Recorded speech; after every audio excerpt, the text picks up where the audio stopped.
Fala galera, sejam muito bem-vindos a mais um Papo de Autoridade. Nesse podcast aqui a gente conversa com quem manja dos Paranauê, com quem sabe das coisas mesmo, com quem é muito bom na sua área. E hoje eu estou aqui com um advogado, um grande advogado, Alberto Scalopi. Seja bem-vindo, meu irmão. Obrigado, Felipe. Tudo bem? Muita satisfação. Vamos fazer essa abertura sem enrolação, né? Pra galera já... Confesso que eu fiquei assustado. Falei, papo de autoridade, não tem nem roupa para isso, cara. Mas eu fico honrado de ter me convidado. Eu acho que tem bastante assunto que a gente pode bater papo. Eu acho que a gente alinha em algumas ideias e falar sobre o mundo. Nem tanto, porque eu fiquei sabendo de algumas coisas agora aqui que a gente já divergiu.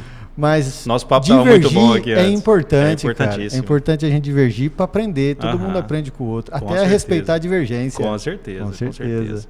E eu e o Alberto, a gente já nos conhece há algum tempo, né? Porque o Alberto era, infelizmente, um dos nossos clientes aqui de podcast, né? Mas graças a Deus vai continuar fazendo podcast agora numa estrutura própria, né? Quero lá conhecer seu estúdio, inclusive. Mas começaram aqui fazendo podcast com a gente e a gente se conheceu. E foi uma grata surpresa para nós receber vocês aqui, porque acabamos virando amigos, com né? certeza, o Alberto, a Patrícia, toda a família do Levantando a Capivara podcast. Pô, foi uma honra pra gente, Felipe. Eu confesso que para nós é muito claro que o que a gente conseguiu alcançar e o desafio que a gente tomou pro Levantando a Capivara, ele é fruto também de como nós fomos recebidos aqui, da estrutura que a gente recebeu, da orientação que vocês deram, sempre da recepção que você deu, assim, com as pessoas, a equipe. Isso nos permitiu desenvolver, cara, aprender, saber como é que funciona, melhorar, errar. E vocês com a experiência que tem aqui foram fundamentais, cara, pra gente começar esse desafio e dar sequência nele. Hoje a gente está indo para um desafio que foi próprio, a gente quis desafiar nós mesmos, sabe? Diante do que a gente pretende fazer, tínhamos um espaço e fomos fazendo. Vocês já tinham esse interesse antes de vir para cá também, já tínhamos, né? Aí quando conheceram a estrutura aqui, vocês falaram, vamos começar com alguma coisa já pronta, né? Cara, e assim, porque a gente gostou muito daqui. Eu acho que o fato de estar no shopping, cara, estacionamento, aproveitar a oportunidade. Eu mesmo chamei minha mulher e minhas meninas sair da escola, vir para cá para comer depois, passear. Então, assim, acho que isso tudo converge favoravelmente, né? E a ARC também é da hora. E a ARC, pô, arrumada, organizada, né? Sempre arrumado pra gente, no horário, sempre, assim, reservado. Sem dúvida, cara, me senti muito profissional, uma estrela chegando para gravar, né? Porque estava preparado, os meninos aí sempre receptivos, um café, uma água, sabe? O equipamento, a entrega do produto. Isso deu pra gente uma segurança de apostar mais, né? De ficar mais voltado pra gravação. Pensar mais no podcast. No podcast, nos entrevistados. O podcast ele é sobre entrevistar pessoas. E aí o que a gente estava falando. Ele nasceu, a Patrícia é uma colega minha de advocacia, uma grande amiga. Ela advoga muito Patrícia, mais beijão, tempo que eu quero te entrevistar aqui também, tá? Certeza. E ela é muito engraçada. A Patrícia é demais, cara. Ela é muito legal. E ela fala um cunha-banda diz ela legal. Diz ela que ela é tímida, né? Não. Só na cabeça dela, né? E ela é muito boa profissionalmente. E eu gosto de reafirmar isso porque a gente tem que ter gratidão por quem vê a gente. Eu comecei o escritório, eu tinha só o sofá na recepção. E ela sentada no sofá, ela já com 15 anos de advocacia já na frente, sentou e falou, o melhor cliente de um advogado é outro advogado. Cara, sempre que tinha oportunidade me passava serviço para fazer junto, e serviço que ela faz, que ela dá conta, que ela tem equipe, tem estrutura, escritório bonito, por sinal. E isso sempre me deu... Vocês eram amigos antes disso já? A gente já se conhecia, ela foi aluna do meu pai, e eu como sempre estive próximo, né, do meu pai, andando nos lugares, então eu já conhecia ela desde menino. E aí a gente sempre teve essa confiança, né, essa proximidade. O irmão dela também foi aluno, meu pai, então sempre tivemos essa referência. E aí, quando eu comecei conversando, fui entendendo o mercado, conversando com algumas pessoas, como é que estava, para onde que eu ia, o que estava sentindo. E ela me deu muito norte, cara. E eu acho que quem estende a mão, a gente tem que agradecer. E foi tudo legítimo, cara. Nunca tivemos uma divergência sobre dinheiro, sobre trabalho, quem faz, quando faz, por que fez. Sempre tem os dois querendo fazer mais, entregar mais. E isso, sempre ela no escritório dela, eu com o escritório, crescendo, seguindo meu caminho. Parceria da hora mesmo. Parceria mesmo, de colega, sabe? Ser colega, é você, lógico, respeitar a individualidade do outro, o trabalho do outro, o serviço que ele presta, o cliente, mas estender a mão, e até porque a advocacia, cara, ninguém é dono da verdade, e todo mundo tem uma experiência diferente. Então, quando você tem alguém que te traz uma experiência, mais experiência, e eu não tinha experiência, isso me permitiu adiantar mais o tempo, né? Ou seja, não passar por algumas dificuldades, adversidades contratuais, profissionais, e é difícil o começo da advocacia, né, cara? Cara, na verdade a advocacia ela é difícil o tempo inteiro, né? A advocacia ela é desafiadora, cara. E o grande desafio é porque muitos profissionais autônomos, né, não sabem empresariar, não sabem empreender, né? Exato. Porque às vezes é muito bom na parte técnica, é muito inteligente, tudo. Exato. Mas na hora de tocar uma empresa, né, cara? Porque o escritório é uma empresa. Se não for visto como uma empresa, esquece, negócio. Cara. Ele tem esquece. a conta chega, tem luz, tem água, tem telefone, tem café. Cada café custa dinheiro, tem cara. Tem comercial, tem... Você tem que atender, RH, tem que fazer petição, tem que despachar. Então, assim, tem que atender consulta, telefone do cliente, dúvida. E tem a dificuldade de que é uma atividade meio, cara. E tem pouco advogado, né, no mercado. Todo ano, eu falo que todo ano tem mais 10 mil, só em Mato Grosso, cara. Aí é o seguinte, o legal da advocacia é o seguinte, né? Você vai, atende um cliente e você faz o trabalho. Aí seu cliente, ele conhece mais 20, 30 advogados. Né? Todo mundo tem um parente advogado. Todo mundo tem um parente advogado, um amigo advogado. E aí é o seguinte, o cara, às vezes, ele quer uma informação mais rápida, ou ele já dá uma cismada com o processo dele, está demorando, aí ele vai em algum advogado que ele conhece, aí ele mostra o processo, né? Pô, eu quero dar uma olhadinha nesse processo. Aí o cara dá opinião. Aqui. Aí o cara dá opinião, né? É lógico que o cara vai dar aquela opinião. O cara vai falar assim, não vou falar mal do profissional diretamente. Ele fala assim, não, realmente, bem feito e tal, mas poderia ter feito isso aqui, poderia ter feito aquilo, poderia não sei o quê. Aí ele fica... E é uma situação muito delicada, porque é ruim você comentar sobre o trabalho do colega, porque você também não sabe o que o cara levou para o colega, né? Mas, ao mesmo tempo, eu acho que é desleal uma pessoa que te pergunta você não dizer a verdade. Dizer, olha, eu acho que pode ser feito isso. Mas, às vezes, é que a pessoa, o colega, no dia que fez ou quando fez, eram as informações que ele tinha. Era o que ele tinha, né? Sabe? Tanto depois que o bolo tá pronto, né? Exato. Aí depois que teve uma sentença, teve alguma dor, o cara fala, tá vendo? Podia ter feito. Pô, aí é fácil, né? Mas a advocacia, cara, ela é desafiadora, mas ela é libertadora. Eu gosto muito da liberdade que a advocacia tá. Não tenho sonho nenhum, desejo nenhum de cargo público, de ocupar qualquer coisa, ou concurso, porque ela é libertadora, ela é desafiadora, cara. Ela é a diversidade testando o tempo inteiro. O tempo inteiro. Porque você não tem uma estabilidade, você tem que ganhar. Teve uma pesquisa ano passado, se eu não me engano, da OAB Nacional, onde 60% dos advogados ganhava até tipo 6, 7 mil reais. Eu fiquei impactado com aquilo, sabe? Então, isso mostra que tem muito concorrente, tem muita gente... Então, com capacidade de fazer uma análise crítica, isso te cobra ser melhor ou aprofundar mais sobre aquilo. Mas ela, cara, você faz o que quer, a hora que você quer, do jeito que quer, você trabalha se você quiser. Uma das marcas da ARC, ó. Isso é fenomenal. Na verdade, eu tava com saudade, por isso que eu aceitei.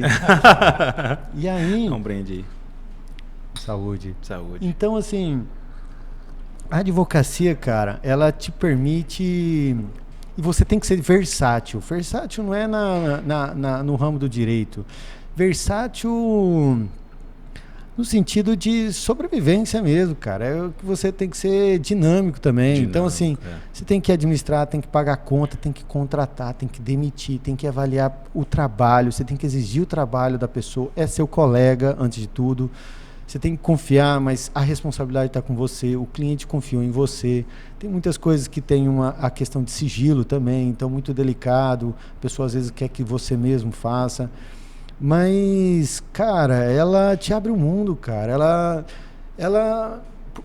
As leis, elas são uma convergência de interesses políticos, não partidários, políticos, ou seja, a sociedade converge em um interesse onde os representantes votam algo para tornar aquilo mais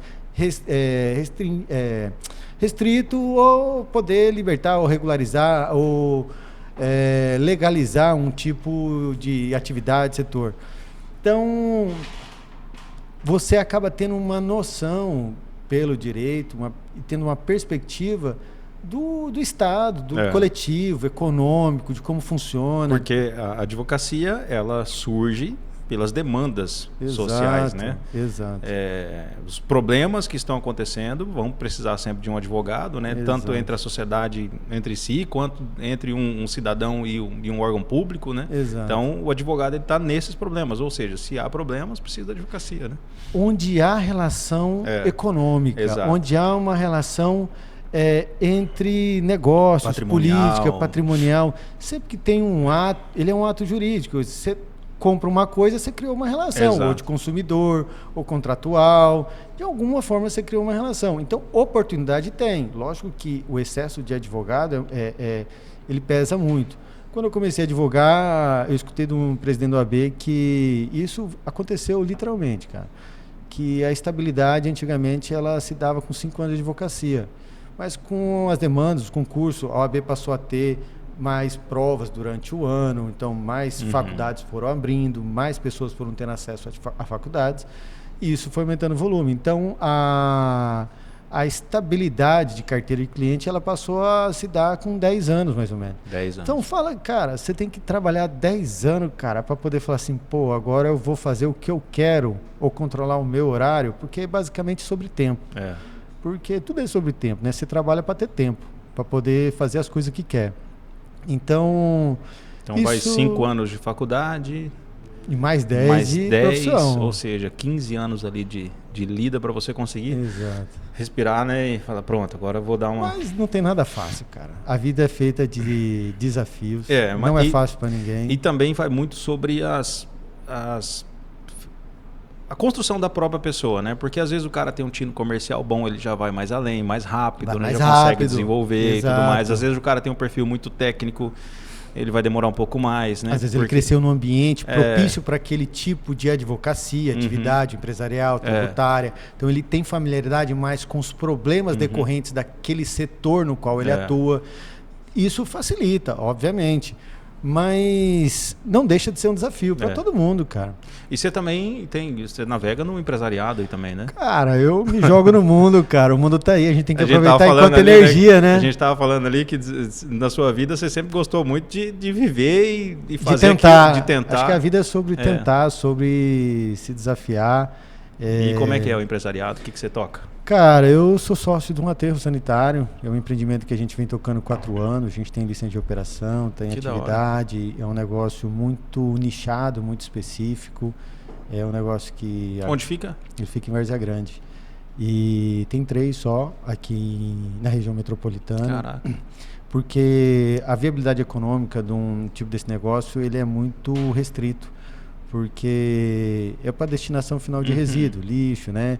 E existe, né, políticas nacionais de implantação disso, mas muitas prefeituras são pequenas, tem poucas pessoas e a viabilidade econômica do município de implantar um aterro próprio, ela fica muito difícil, porque muitos municípios não têm, é difícil de ter receita que dirá para ter essa despesa que é despesa para gastar, porque é para destinar o lixo para jogar o lixo. O estudo técnico, o tempo de implantação, maquinário, pessoas, licenças, e é uma coisa que a partir do momento que você começa, você tem que... o monitoramento ambiental dele é dioturnamente até o fim da vida, e depois do fim da vida dele, porque quando você encerra, você ainda tem que manter aquilo lá reservado, guardado para não ter um problema futuro. Bem acondicionado, né? Então, é um empreendimento que outro desafio. Foi um desafio muito grande, mas, cara, foi muito rico e eu entrei nele por conta da advocacia, eu vi uma oportunidade, eu participo de um instituto, chama Instituto de Saúde Legal, um instituto formado por professores, pesquisadores, geólogos, arquitetos, que debatem política urbana, participação da sociedade civil, sem fins lucrativos. Ele é numa sala, na Bano de Melgaço, são pessoas com um currículo fenomenais, eu sou o mais ralé ali mesmo, é um pessoal assim muito competente, com pesquisa, com grupos de trabalho nas universidades. Então, participar disso, você entende os problemas urbanos. Mas não só na área do lixo... Ele é na área urbanística. Mesmo? Então, ele trata de tudo, de expansão metropolitana, que da hora, estudo de pacto de vizinhança, conselho, plano diretor, tudo que tem a ver com o desenvolvimento da cidade, ou seja, vias públicas, organização. E só por tesão mesmo, só por gostar. Porque você tem vontade de ser candidato? Não, cara, eu acho legal, cara. Falar pra você que eu tenho vontade, eu acho que todo mundo deveria ter vontade, sabe, Felipe? Porque eu acho que participar politicamente, ele tem que ser visto como algo bom. Você sabe que eu já fui vereador, né? Mentira, cara. Sério? Fui vereador lá em Primavera do Leste. Cara, sério? Fui vereador e presidente da Câmara lá com 20...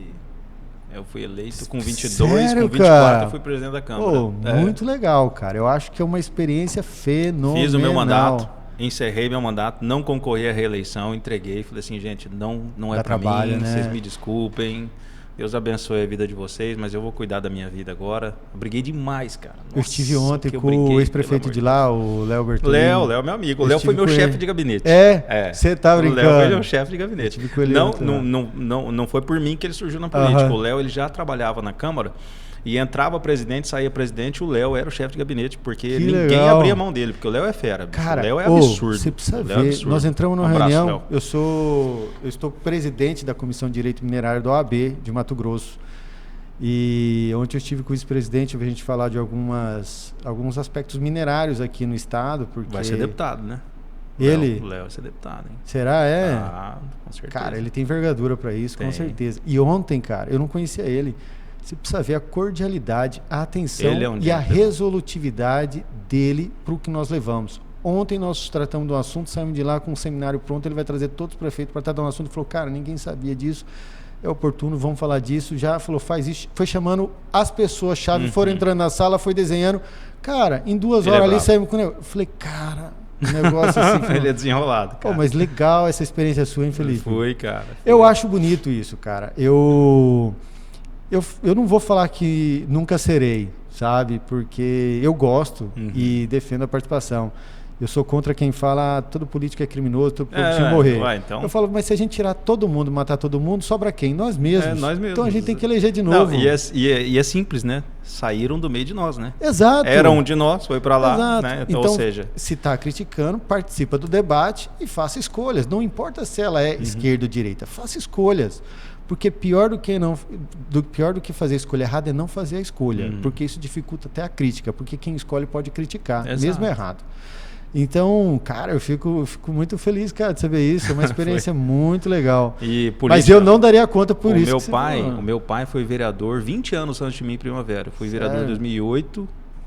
Fui eleito em 2008. Meu pai foi eleito vereador em 88. Ô, louco. Meu pai foi candidato a governador em 89. Então, meu pai foi vereador, 2 mandatos em Primavera, foi secretário em praticamente todas as gestões lá em Primavera, até o período em que ele ficou lá. Então, respirar a política. E num determinado momento lá, ele chegou em casa de uma reunião do antigo PR ainda, que era o partido do governador Blair na época e tal. E aí, estavam numa reunião lá e cutucaram meu pai lá. Falei, Felipe, nós precisamos de jovem. Aí meu pai chegou em casa e falou assim, você não quer ser candidato a vereador? No princípio eu falei, não, pai, larga a mão disso, tá doido. Mas eu era muito popular na Primavera. Então tem até um brother meu ali hoje, ó, o Edão, que era lá de Primavera. Hoje eu até vi uma foto minha, cara, de quando eu era vereador, muito estranho, engraçado demais. 22 anos, imagina. Uma experiência muito legal. Mas enriquecedora. Eu acho que é uma dedicação. Quando eu falo que eu não tenho interesse hoje, é por causa do tempo. Eu tenho outras prioridades. Estou na iniciativa privada, estou na advocacia, eu gosto, sou livre. Eu acho que é uma doação, a atividade pública, ela te consome de manhã, tarde, noite e todo mundo que está em volta, sabe? Eu vou te contar uma coisa. Uma vez, logo que eu me tornei vereador, eu gostava muito de ir nos lugares, jogar uma sinuquinha, tomar uma cerveja, comer um espetinho e tal, né? Em Primavera tinha essa cultura, ainda tem, a gurizada vai bastante. Na época eu bebia, né? E aí eu tava no barzinho, jogando uma sinuquinha, tomando uma cerveja, e meu pai me ligou. Era perto de casa. Ô filho, você tá onde? Eu falei, tô aqui, pai, no frente do mercado aqui. Aí ele falou assim, tô sem chave, você consegue vir aqui? Eu falei, pô, consigo, né? Tal, cara, entrei no carro com a cerveja. No que eu entrei no carro com a cerveja, tinha tido o espetinho na frente, assim, do lado do meu carro, né? Cara, quando eu entrei no carro, liguei o carro com a cerveja na mão assim, a tia já falou assim pra mim, ó, lei seca, seu vereador. Eu falei, nossa! Você tá vendo? É vitrine, né, cara? Eu falei, cara do céu, eu falei, ô tia, desculpa, desci do carro. Falei, ó, eu vou ter que levar a chave do meu pai. Vou andando. E tal. Não, mas levei. Falei, não vai ter jeito, vou ter que ir lá. É legal. Cara, e aí assim, eu ensaio aí na vida, cara. Eu tenho uma empresa familiar no qual a gente constrói casas, de vez em quando vende, compra uma área, fazer um empreendimento de loteamento.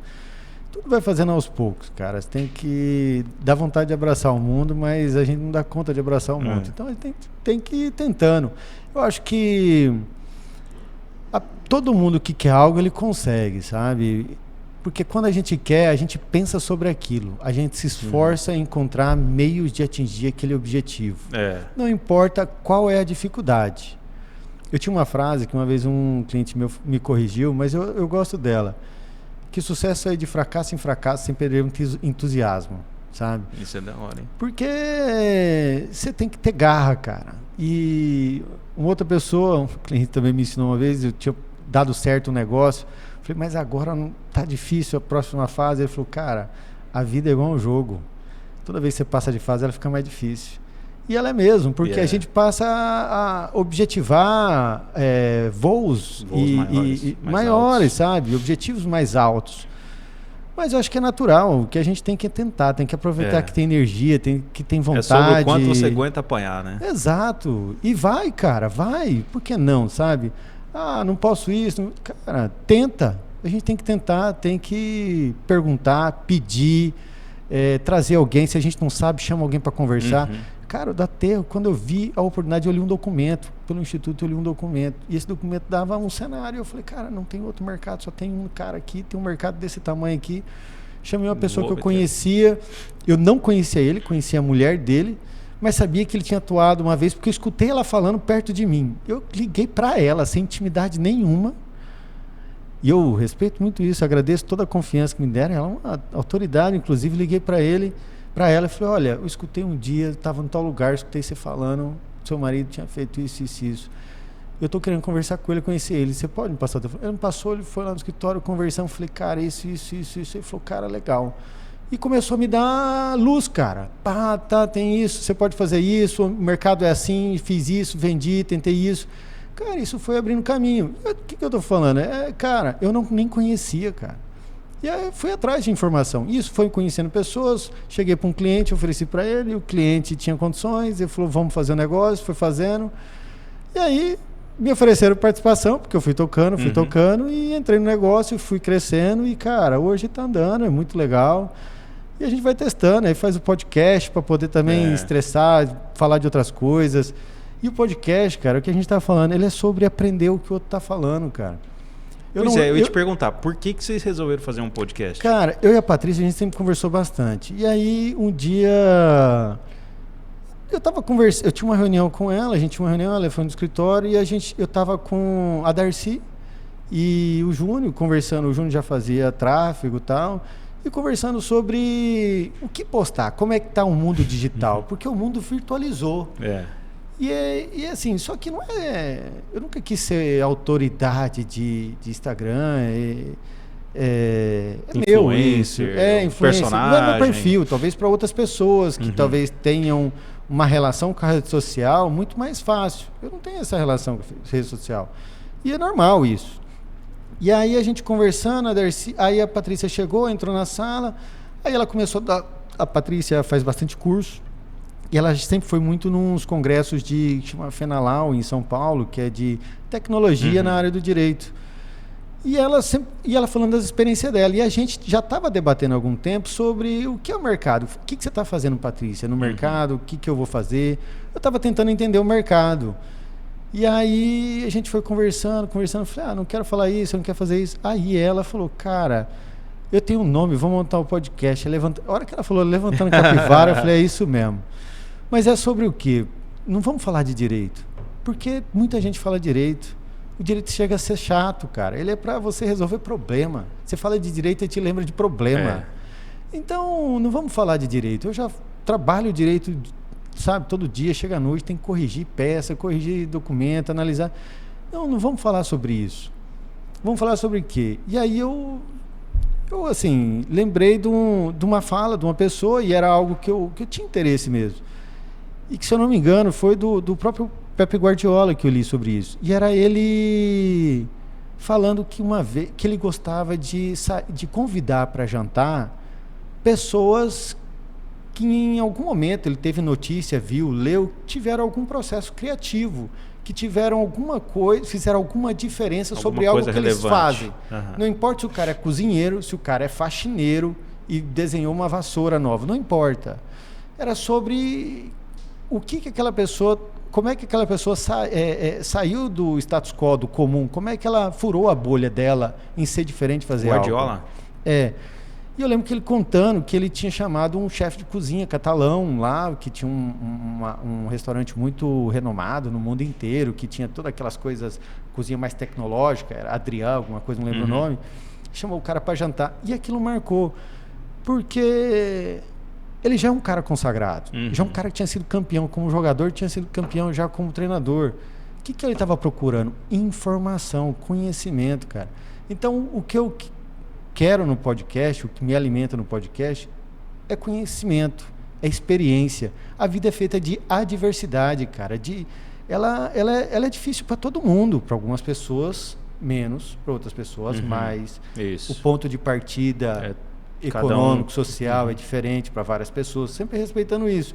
Mas cada um tem sua dificuldade. Às vezes a pessoa pode nascer num berço de ouro, com uma herança, com um negócio pronto. E por que a pessoa não herda o negócio do pai, muitas vezes?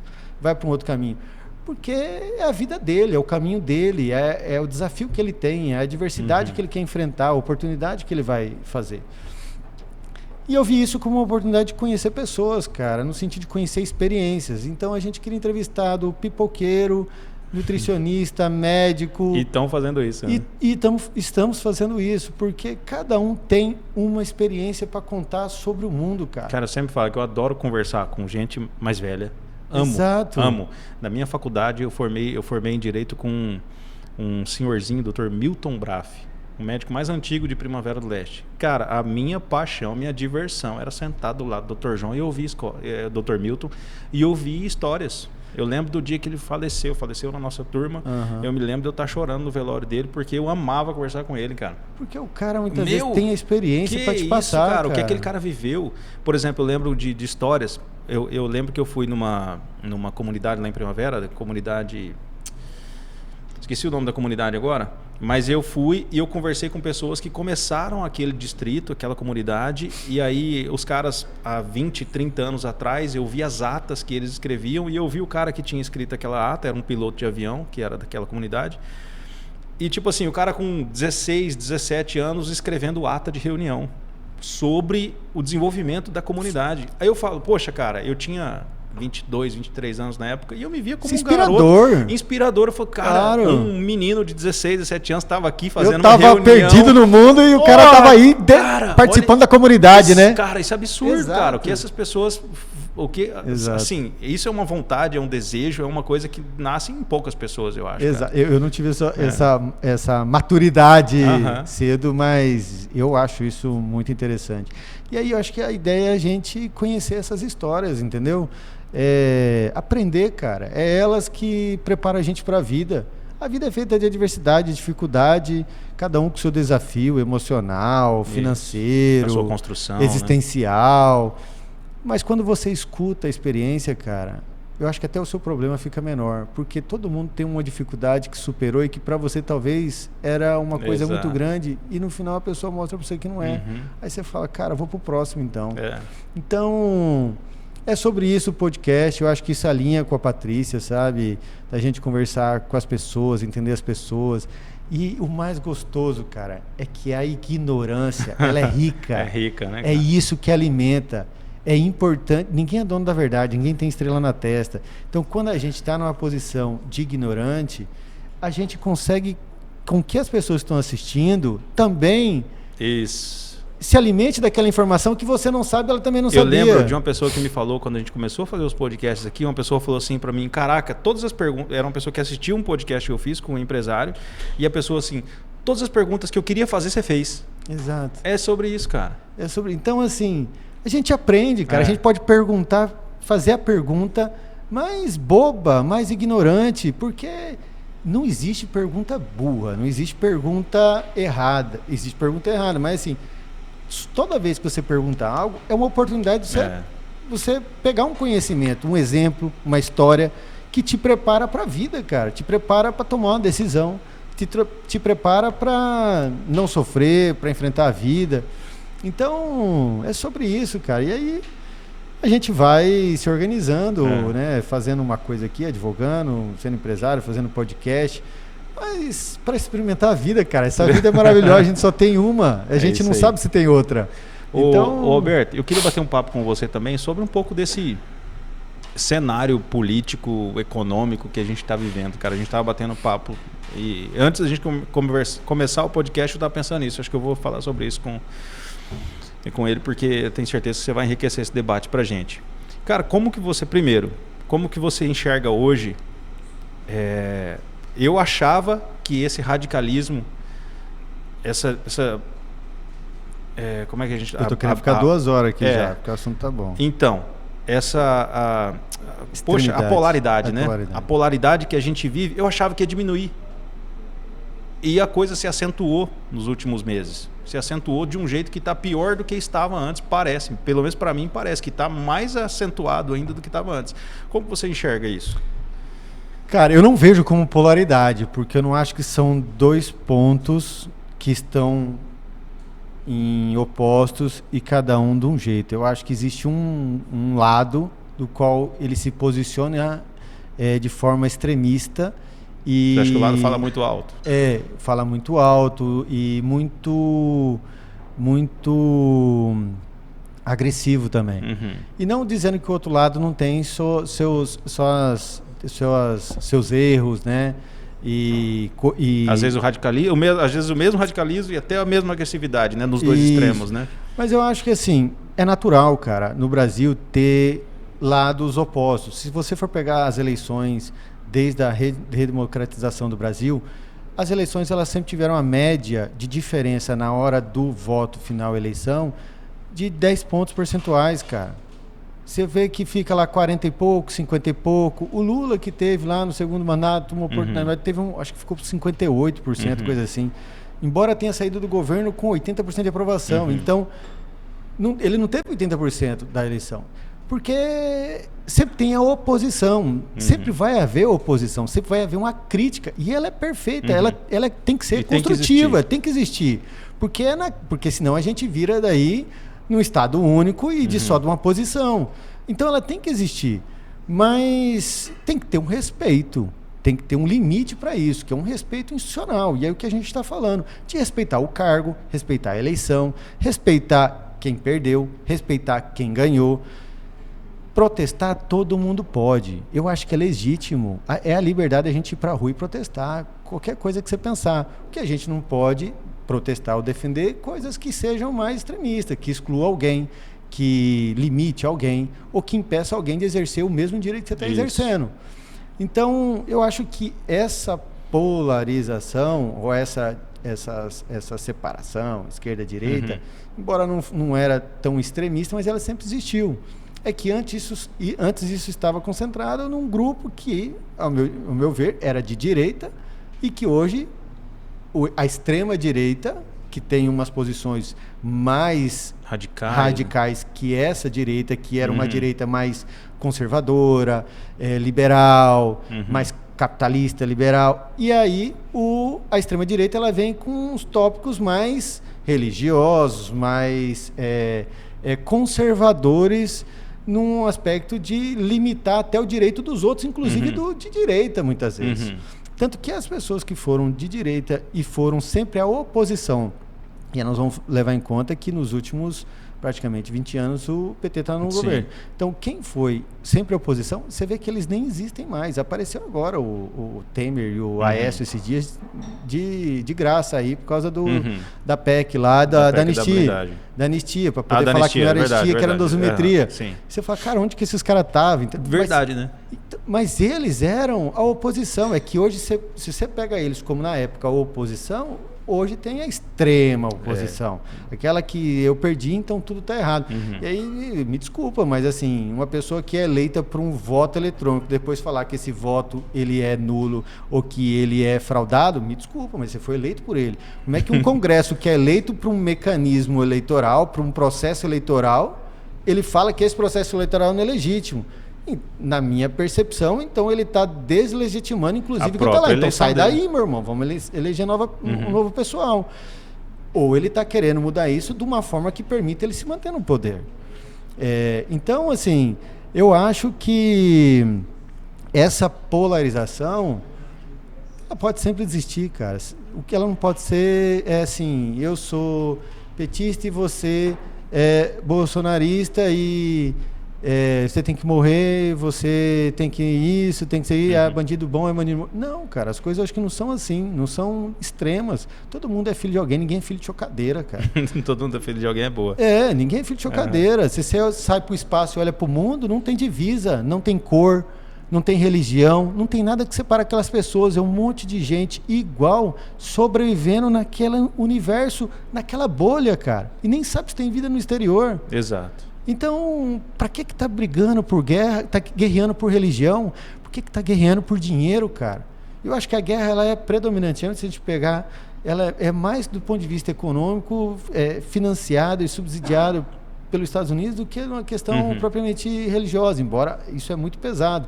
Mas para que a gente vai matar outra pessoa, matar uma criança, soltar uma bomba? Pelo que eu acredito, cara, vai lá e conversa com a pessoa e convence que a pessoa acredita. Se a pessoa não convencer, é da perspectiva que ela tem do mundo, cara. De quem é o grupo de família dela, qual é a comunidade que ela vive. Vamos respeitar isso. Eu tenho uma visão de que essa discussão, ela tá mais abaixo de quem manda. Quem manda, eu acho que não tá nessa discussão de esquerda e de direita. Quem manda, eu acho que é mais sobre cenário econômico, poder, e a gente fica muitas vezes, eu digo a população, né? Fica aqui, não, direita, esquerda, lá em cima eu acho que não. É mais sobre poder e... Assim, eu acho que tem que não, mas é que quem está no poder, ele tem que conversar com todo mundo. Exato. Então você vai falar que o agro não conversa com o PT? Conversa. Você vai falar que o agro não conversa com a China? Lógico, conversa, faz negócio com a China, compra tudo. Então, essa discussão ela não é só de setor, mas a Faria Lima não conversa, a Faria Lima é do Centrão e a Faria Lima é de direita. Você vai falar que ela não conversa com o governo? Conversa. Depende do governo. Não, mas ela conversa, sempre conversa, porque tem que conversar. Quem participa, quem paga imposto, quem tem contribuição ativa, gera emprego, trabalha, tem que participar. E quem é trabalhador, quem recebe salário, é legítimo. Então... O que eu acho é que quem está na posição de poder, ele tem uma perspectiva muito mais ampla. Então, a conversa vem nele até numa relação de respeito. Então, ele conversa com todo mundo. E tem que conversar com todo mundo. Uma pessoa que tem uma representatividade política e não conversa com todo mundo, na minha opinião, cara, ele não merece ter uma representatividade política, porque ela é uma representação social, cara, coletiva, comunitária, política da sociedade. Eu falo para você, quando eu escuto o prefeito de Cuiabá falando que nenhum secretário pode ir atrás de verba no governo federal ou trabalhar com o governo federal. Cara, isso é um descaso com a comunidade, que elegeu, exatamente, com os próprios eleitores. Isso não está privando Cuiabá, privando Cuiabá de acesso a recursos, né? E aí a gente tem que levar em conta, o governo federal, ele tem uma massa maior, o bolo, a fatia maior do bolo. A fatia maior do bolo na arrecadação, ela converge com outros estados, outros países sobre economia, abre portas. É muito mais fácil o governo federal negociar com a China em nome do Brasil do que Mato Grosso conversar com a China em nome de Mato Grosso. Porque você tem muito mais, vamos dizer, produtos, muito mais... E tem a legitimidade para isso. Exato. Óbvio. Então, assim, se eu vou conversar junto com o governo, a gente junta a força e o governo federal fala em nome de todo mundo. Essa é a representatividade. E daí eu tiro uma fatia para Mato Grosso, para minha comunidade, para Cuiabá. Então, eu acho que isso é uma incongruência, cara. Isso é um atraso, honestamente. Porque você pode ter lado. Como eu disse, é importante ter lado. Não importa. Todo mundo tem lado e errar também é importante. Mas a partir do momento que você exerce uma representação coletiva, esse seu lado tem que ser de todo mundo. Tem que ser coletivo. Então, ele não pode ser um lado só dos meus. Mas ele tem um lado dos outros. Sabe por quê? Porque a hora que os outros elegeram o lado dele, E aí, ele vai tacar fogo em você? Não, cara, ele tem que me representar também, porque eu também tenho mãe, não sou filho de chocadeira, não. Então, todo mundo... Então, eu digo nesse aspecto da representação e de que essa polarização, ela pode ter num ambiente eleitoral. Cada um escolhe o seu grupo, apoia. Meu amigo Felipe é candidato, vou lá, torço para ele, milito para ele, trabalho para ele, vou na rua, peço voto, ando com meu carro, com meu dinheiro, meu almoço, mas todo lado dele pedindo voto, pegando a mão. Beleza, torci, peguei. Então, assim, tem o outro lado. Mas na medida em que o outro também é eleito, cara, eu também contribuo em imposto. Eu também pago, também moro aqui, também converso com a comunidade. Ideal, né? Esse seria o mundo ideal, né? Não acho que é utópico, eu não acho também eu acho que é real, cara. O que a gente precisa... A internet está aí para isso, para poder democratizar a informação. Hoje todo mundo é comunicador, né? Com a internet, com Instagram, com redes sociais. Então, de certa forma, por isso que também muito extremismo acabou também tendo espaço. Mas porque teve antes estava limitado na questão de acesso a meios de comunicação e até um certo filtro. Isso, quando você vai para a rede social, você não tem um filtro. Você vai dizer que a rede social faz um filtro que você fala? Não faz, a não ser que você faça algo que seja, né, visivelmente ilegal.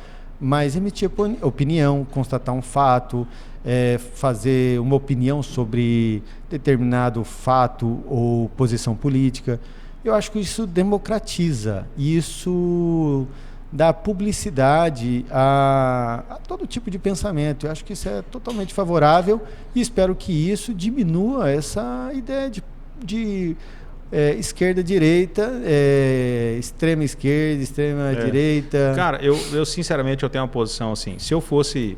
eu odeio rótulos. Eu não gosto desse negócio de rótulo, de direita, de esquerda. Eu acho que se eu fosse me classificar, eu tenho alguns valores de família que eu carrego, alguns valores religiosos que eu carrego, e isso me define em bastante parte, tal, mas beleza, sou eu, isso é a minha construção, ok. Então, poderia ser chamado de conservador, talvez. Eu sou um cara, eu acho que sou mais capitalista do que socialista, então seria de direita. Tudo bem. Mas, cara, a gente vive num país que tem tanta desgraça social, tanta coisa que precisa ser resolvida, que não tem como você achar que não tem que ter política social. Ou eu acho que tem que conciliar o melhor dos dois mundos.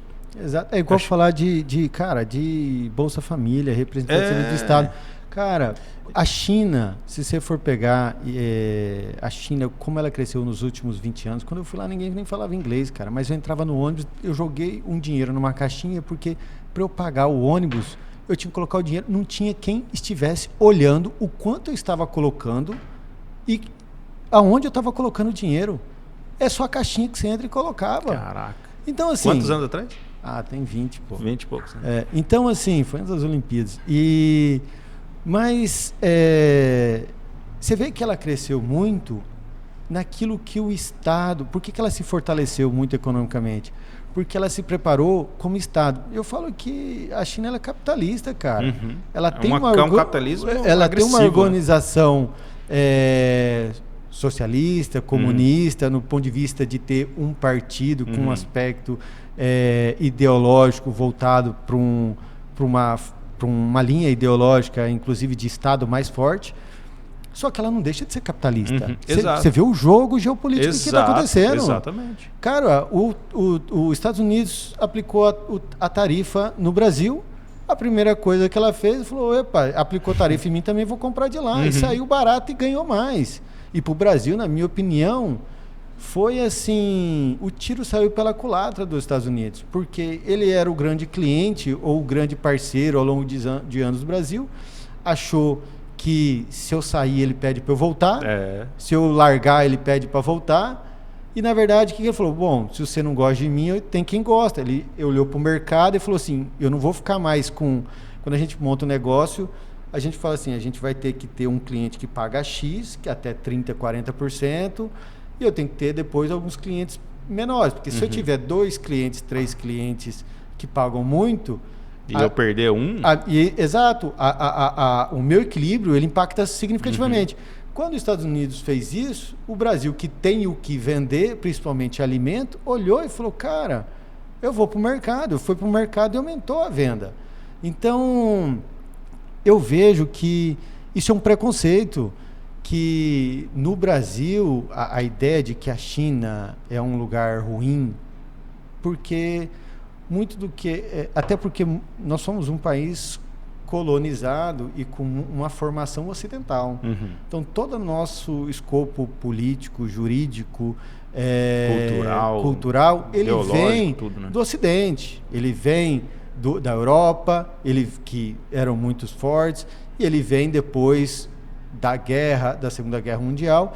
Muitos países da Europa que estava destruído, com toda a indústria destruída, inclusive com muita dívida por conta dos gastos com a guerra.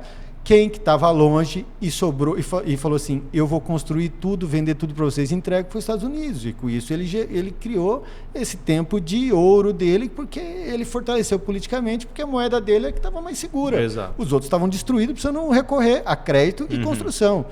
E com isso entra, inclusive, cinema, informação, cultura, tudo isso, né? Formando pessoas. Então, se a gente pegar que nós não temos uma participação cultural ao longo do tempo da Ásia, isso gera um preconceito. Por isso que as pessoas têm muito preconceito com a China, com a Ásia, até economicamente, politicamente, mas calma lá, tem gente lá, essas pessoas vivem há 5.000 anos também, com a cultura deles, com o conhecimento deles, também com iniciativas de conhecimento, com pesquisa. Cara, tem algo aí. Por que está dando certo? Por que as pessoas estão vivendo certo, mais barato? Por que estão comendo mais? Então, eu acho que nós temos que refletir muito, sabe, sobre polarização, sobre crítica econômica, quem está certo, quem está errado. E, cara, defender, antes de tudo, eu entendo que um Estado forte, porque um Estado forte, cara, ele auxilia todo mundo que precisa um dia. Ele auxilia os grandes que fazem recuperação judicial e precisa de uma estrutura do Estado que dê conta de processar isso num judiciário com processo, que dê conta de fazer liberação de crédito, por exemplo, plano safra, rural, para poder fomentar isso. Se não tem um Estado forte, é isso. Porque pensar que o capital, o liberalismo em si, que o capital ele se regula, ele não se regula, cara, porque ele se concentra. E a hora que ele se concentra, ele domina, e é dele, cara. Então, assim, ele não vai deixar abrir o concorrente para perder dinheiro. Ele não vai deixar o concorrente crescer. Cara, nunca tinha pensado nisso. Então, o Estado forte, cara, ele é uma balança. Se você pegar os grandes... Você vai falar que na China não tem bilionário? Tem bilionário. Você vai falar que a China não tem grandes negócios? Olha como a China está evoluindo tecnologicamente. Hoje eu fui na Megasom. Conhece ali a Megasom? Sei. De instrumentos musicais e tudo. Eles lançaram uma marca agora, uma marca deles, que é produzida na China, obviamente. Mas a China detém todos os meios de produção do mundo hoje. Cara, uma marca de caixas ativas, caixa de som, né, de eventos, telão. Então eles vão lá, o pessoal da Megasom inclusive está lá, definindo vários produtos que eles vão vender, comprando, personalizando, colocando a marca deles, definindo as especificidades, os detalhes, montando item por item, personalizando.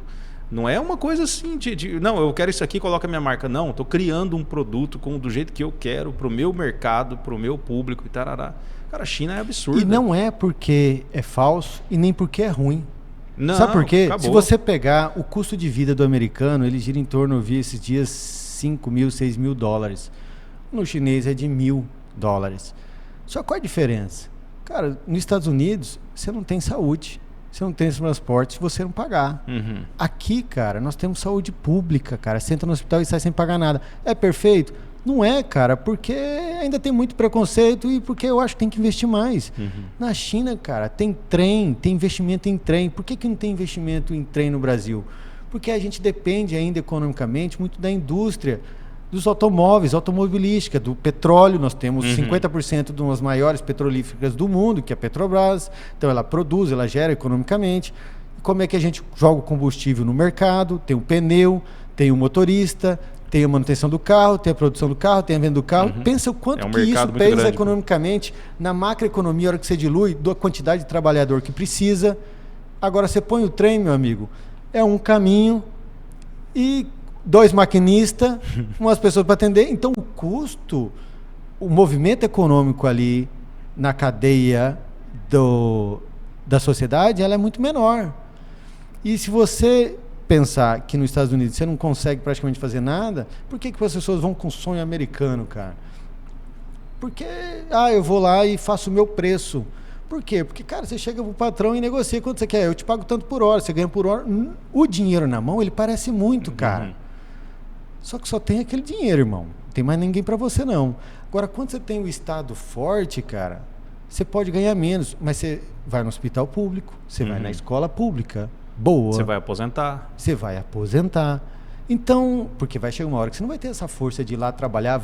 Eu já, assim, eu estudava de manhã, trabalhava numa pizzaria à noite, e final de semana eu cortava a grama e limpava jardim. Onde?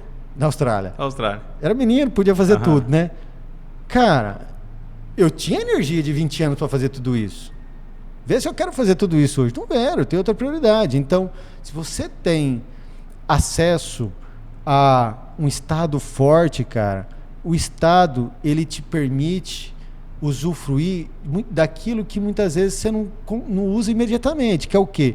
Comprar um carro caro, comprar um relógio caro, ir para a Europa, ir para a Disney, mas você tem qualidade de vida proporcional e comum para todo mundo. Então, o Estado, ele tem que ser fiscalizado.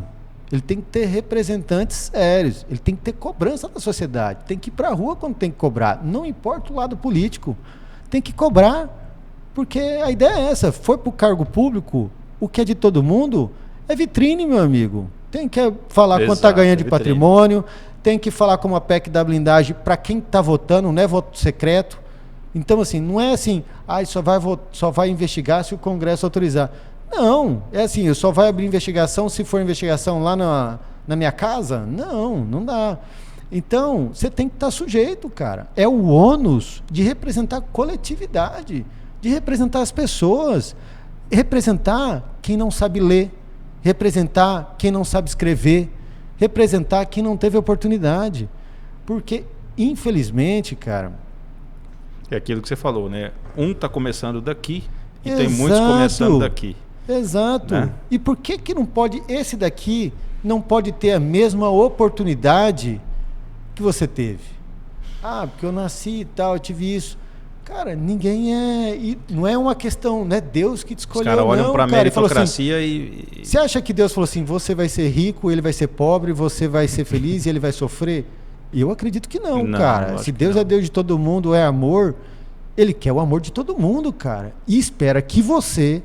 Olhe pro seu irmão. Olhe pro seu irmão, cara. E olhar pro seu irmão, muitas vezes é abrir mão daquilo que você tá, cara. Não é porque eu cresci, galguei, trabalhei pra caralho, suei, abri mão de muita coisa, não saí, não bebi, não treinei, só trabalhei até 2 horas da manhã. Eu tô assim ultimamente. 2 horas da manhã, por isso que eu tô falando. 2 horas da manhã, acorda às 6 horas da manhã, vai de novo trabalhar. Então, isso daqui é meu. Não, cara, tem responsabilidade nisso, cara. Você pode, você tem saúde, teve orientação, teve preparação. Teve um background, né? Teve um background. E quem não teve? Cara, a vida que dê conta. Não, cara. A vida que dê conta não. Por quê? Cadê o lado cristão? Cadê o lado humano? Volta a falar, se a gente sair pro espaço, cara, olhar pra terra, é todo mundo igual, meu irmão. Então, eu acho, por isso que eu gosto dessa perspectiva política. Né? Política no sentido não partidária, de representatividade, de compromisso, inclusive financeiro. As pessoas acham assim, tá muito na moda, cara.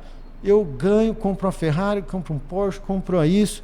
Nada contra, cara, nada contra. Eu acho que você trabalhou, ganhou, compra, meu irmão. Vai para onde você quiser, vai para a praia, vai para o país que você quiser, vai para a ilha que você quiser, compra o carro que você quiser. Mas Deus está vendo, né? Mas assim, eu acho que tem que ter uma responsabilidade nisso. Você acha que faz algo importante, né, cara? Devolve algo, né? Será que isso é o que torna uma pessoa de sucesso? Nunca. Isso é o que torna uma pessoa melhor que outra? Não, cara, o que torna melhor para o outro é você ser melhor que a outra. Mas quando você é melhor que a outra, é porque você ajuda, estende a mão, mesmo quando o outro não pode te dar nada em troca. Uma vez, cara, minha mãe, eu falo isso porque eu repito para todo mundo, aprendizado na vida. Eu estava no trânsito e uma pessoa pediu dinheiro. Eu devia ter uns 19 anos.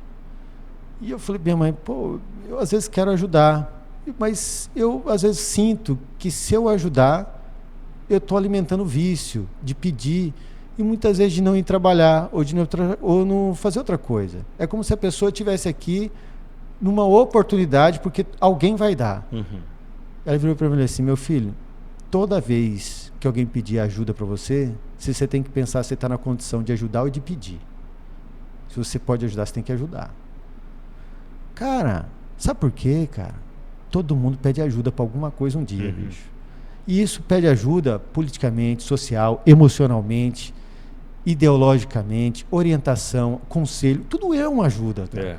Então eu acho que a pessoa pode ganhar, esbanjar, mas tem que saber, não é assim, eu vou comprar cesta básica, não é assim, eu vou doar, não é assim, eu vou dar para meus amigos. Eu gostaria de dar muita coisa também meus amigos. Não, sempre penso, inclusive se eu ganhar na loteria, tá todo mundo na conta, sobra nada no final.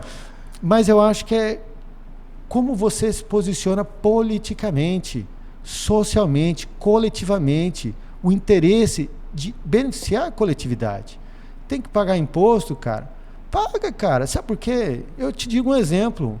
Eu muito tempo vi uma parceria, a pessoa mandava contrato, proposta de contrato junto comigo, que a gente pegava junto, e mandava escrito assim, não está incluído nota fiscal. Eu falava, cara, meu irmão, eu pago o imposto, eu quero o meu líquido, que eu quero, eu pago porque eu tenho ele, líquido declarado e registrado. Qual é a vantagem de eu não ter ele? A não ser que eu não possa declarar ele, porque ele veio de uma forma ilícita e legal. Mas por que eu vou me negar de dar nota? Cara, qual que é o preço? Eu vou ganhar 10 mil? Qual que é o imposto? 600 mil? Cara, ou eu cobro 10.600, ou eu cobro 11. A questão é, quanto que é o suficiente para você, para fazer isso? Para mim é 10, incluído o imposto. Então, tira a nota, cara, calcula. Então, não, é 10 mil. Então, vou cobrar 11, ainda ganho 400, porque 600 é imposto. No sentido do quê? Ali tem uma responsabilidade, cara. Aqui tem uma destinação. A gente só nega imposto, mas depois precisa do Estado, cara. Precisa do Estado para ajudar a recuperar, precisa do Estado para recorrer à justiça. Ali é o Estado, cara. Paga salário, paga servidor. Não é só o juiz, não é só o Ministério Público. Tem um servidor, tem a faxineira, tem a copeira, tem todo mundo ali que está pesando no orçamento do Estado. Então isso, a gente pode fazer uma crítica de quanto isso está inchado. Mas eu acho que o imposto, ele é para isso também. Então, se a gente produz, vamos recolher. Se a gente produz, cara, vamos participar da crítica de onde vai essa produção. Para onde está indo esse dinheiro?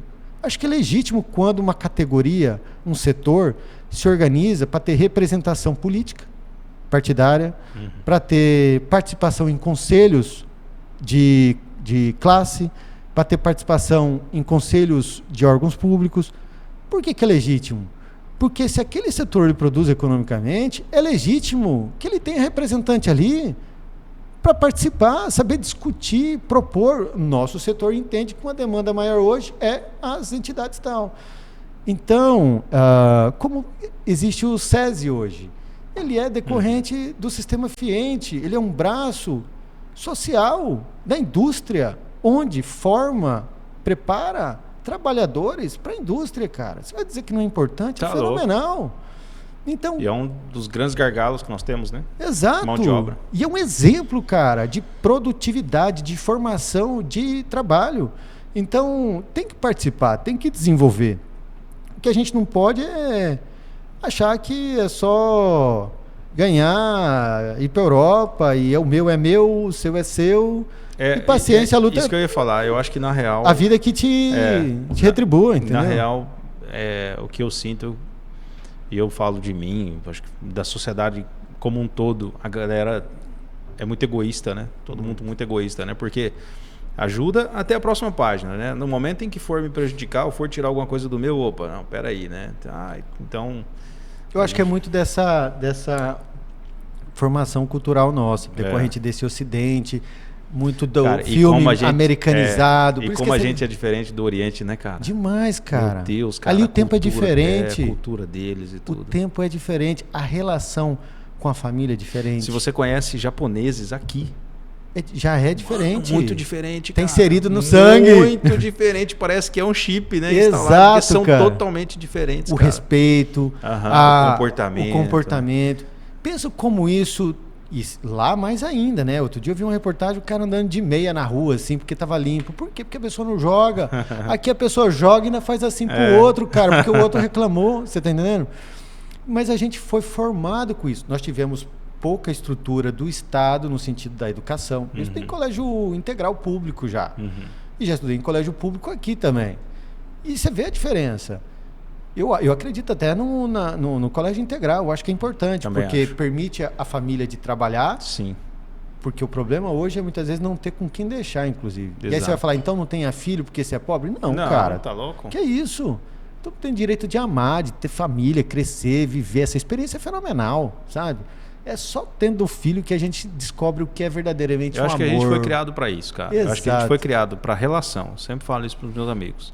Como cristão, eu acredito que a gente foi criado para relação, seja com Deus, seja com o próximo. Exato. Nada satisfaz mais a gente do que a relação. Exato. Se você fosse viver sozinho, você ia ser Surta. depressivo. Exato. Ia ser depressivo. Nossa Acumular senhora. qualquer coisa sozinho é uma merda. Como é que você não participa, não divide? Qual é a Exatamente, graça disso? Exatamente. Como é que você desfruta sozinho? Exato. Não desfruta, não tem jeito. Como é que você não conta para alguém, né? Fala, vamos lá, toma aqui, vamos comigo. Exato.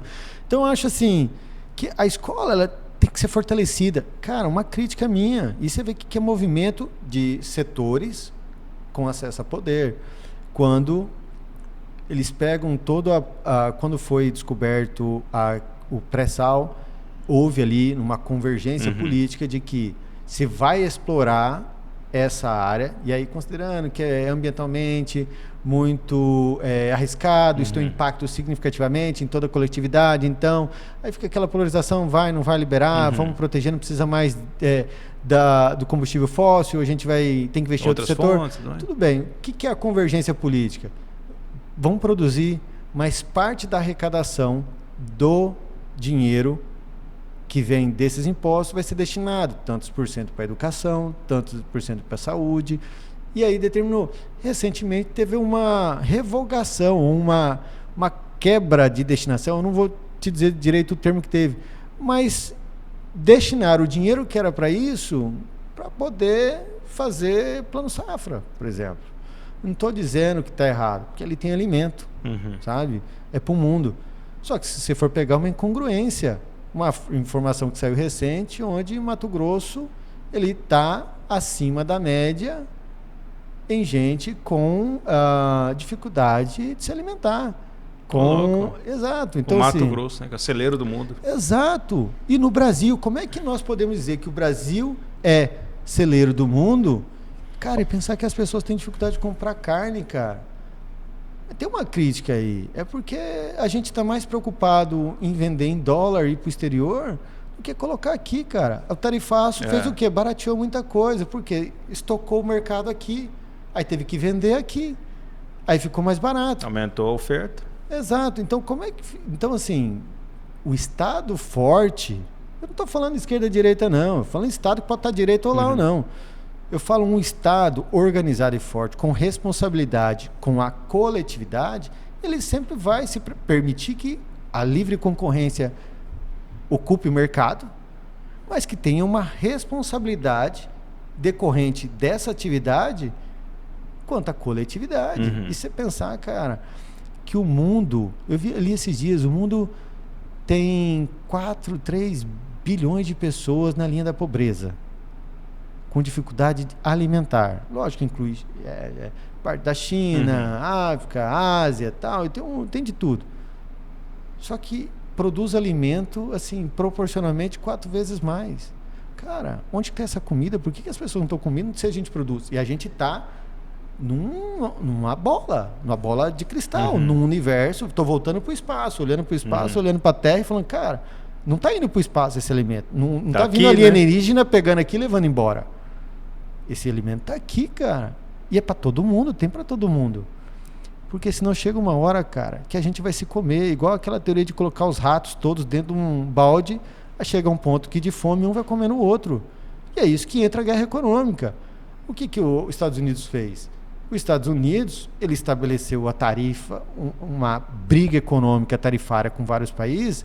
Eu entendo o que ele estava tentando fazer. Como ele está vendo o dólar deles valorizar e nos últimos 20 anos ele perdeu uma média de 10% do mercado industrial global, você pensa isso economicamente como pesa. E o custo de vida deles é muito alto.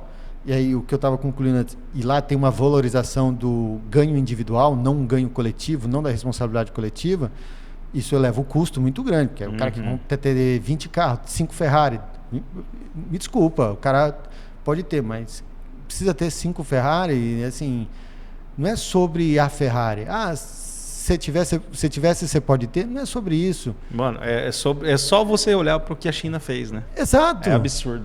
Então, assim, os Estados Unidos, o que ele fez? Ele falou, cara, se eu tô caindo, eu vou chacoalhar esse celeiro aqui, meu irmão. E chacoalhou com a China, com a Índia, com a Coreia, com o Japão, e foi renegociando com a Europa, e foi renegociando. Legal, legítimo do ponto de vista deles. Como é legítimo do nosso ponto de vista, é se organizar. Aí as pessoas, inclusive aqui, às vezes criticam esse movimento, criticam o tal do BRICS.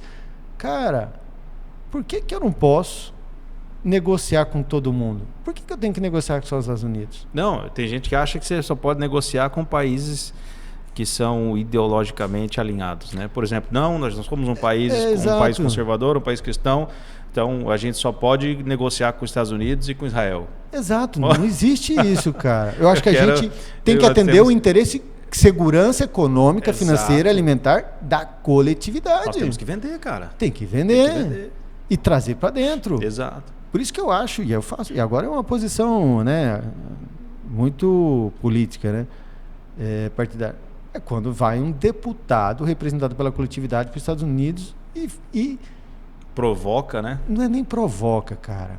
Eu acho que provocar, ele estava no desafio dele. Não, acho que eu tô falando eu acho de provocar mais feio, sanções, provocar problemas para nós aqui. O que eu acho assim, provocar é como se ele estivesse dentro do erro, tentando fazer algo em nome do pai dele, cara. Eu posso não concordar, mas você entende... eu respeito aí que ele estava procurando tudo o que ele podia fazer.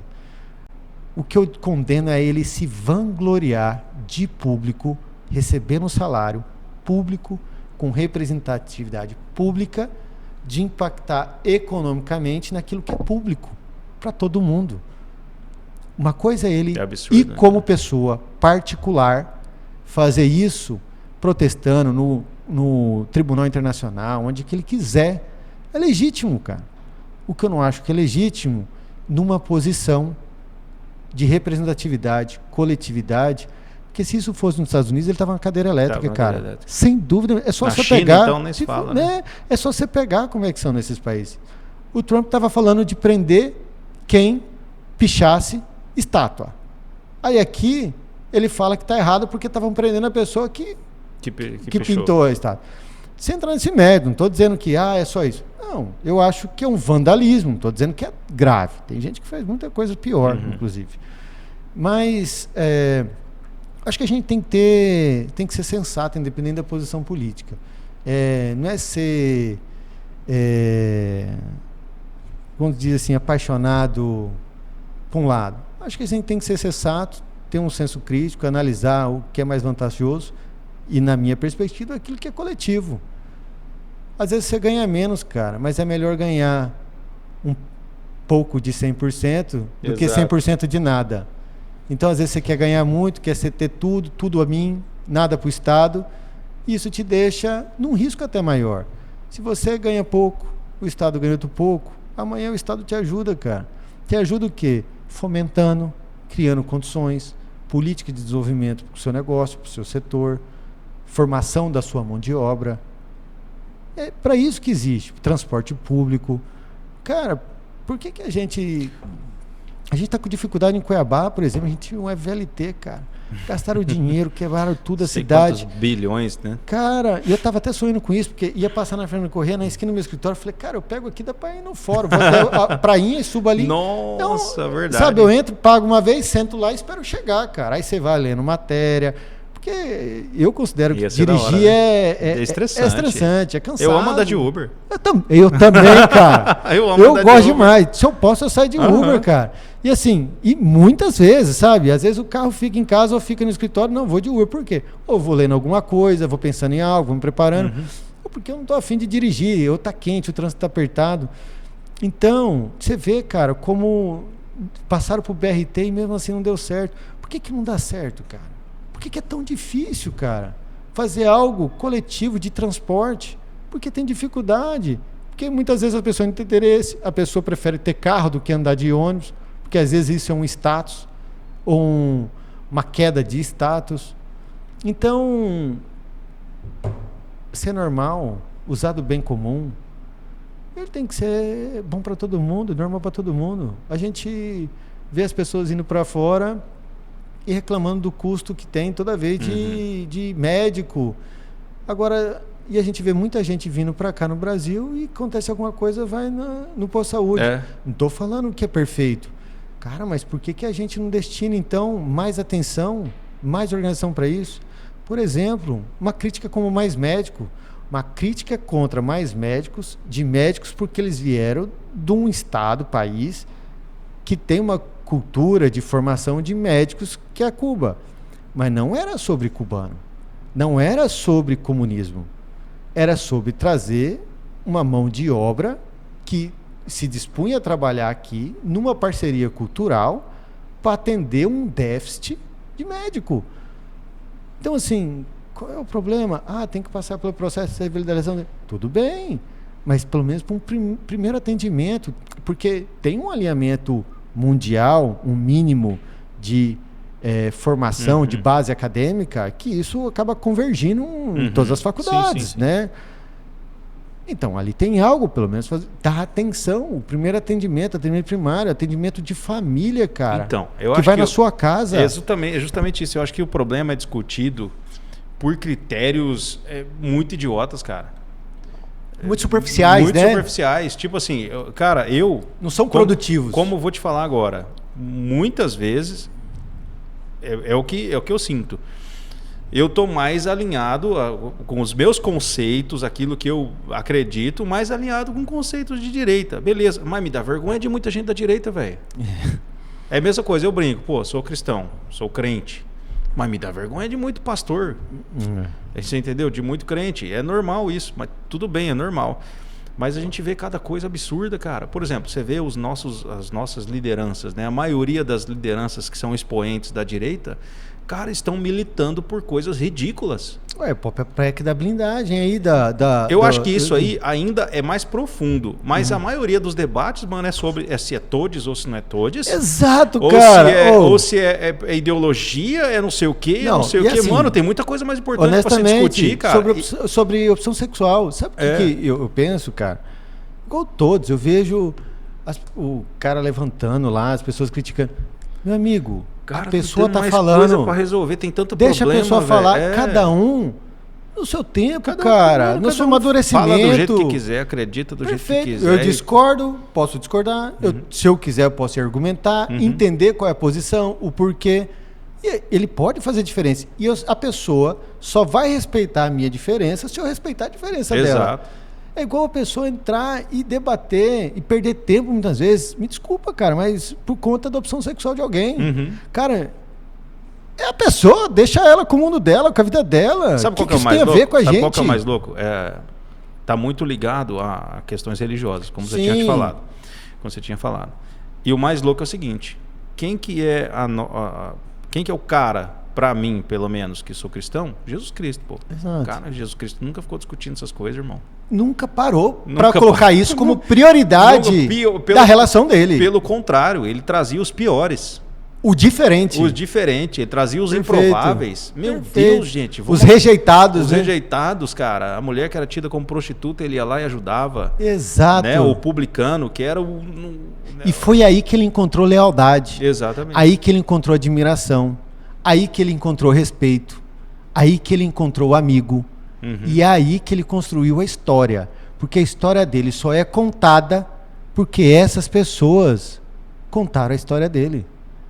Então, cara, é quando você olha o outro, não é sobre o que ele te oferece. Eu acho que parte de uma insegurança. Ah, esse cara é assim, ou... Cara, isso não me afeta. As coisas, eu aprendi isso. Isso é muito bom, cara. Você pode até me atingir. Você pode até me machucar. Mas eu não vou sofrer.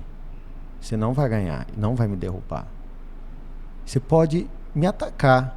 Você pode me desmerecer. Isso pode me machucar. Mas eu não vou sofrer por isso. Sabe por quê? Porque é a minha vida, cara. É como eu penso. Então, aquilo que o cara é diferente, ele não me ofende. Eu tenho que olhar aquilo com maturidade. Maturidade. O que aquilo pode me acrescentar? Se eu achar que não me acrescenta nada, paciência. Se eu achar que acrescenta, eu trago e eu procuro conhecer mais coisas. Igual forma daqui para lá. Por isso que não pode ter essa divergência extremista, sabe? Eu acho que a vida é assim. Eu vivo assim. Eu acho que a gente tem que, todo mundo, se pudesse, eu gostaria que vivesse assim. Eu confesso que eu não sinto que eu tenho problema com ninguém, graças a Deus, eu não tenho problema com ninguém. Até porque, cara, eu não sou dono da verdade, a gente às vezes está errado, às vezes eu tenho opinião contra, às vezes eu chateio. Mas, cara, pra mim passa. Eu não sofro com isso. Toca o F, né? E paciência, segue a vida. Sabe por quê? Às vezes a pessoa está num momento de vida diferente seu também. Da sua experiência, do que você está vivendo, do desafio que você está passando. Então você tem que pegar aquilo que é bom. O que é bom eu absorvo. O que não é, cara, no seu caminho você aprende. Entendeu? E segue a vida. Agora não dá pra gente... Ajudar quem quer ser ajudado. Exato. Fazer o bem, né? A gente andou muito em vários assuntos aqui circulando assim. Mas eu acho que uma leitura que a gente tem que ter, e aí na política, na representatividade, é de olhar a diferença e ver aquilo que contribui. Se não contribui para a coletividade, paciência, fica aí gritando todos, fica ou não fica. Contribuiu?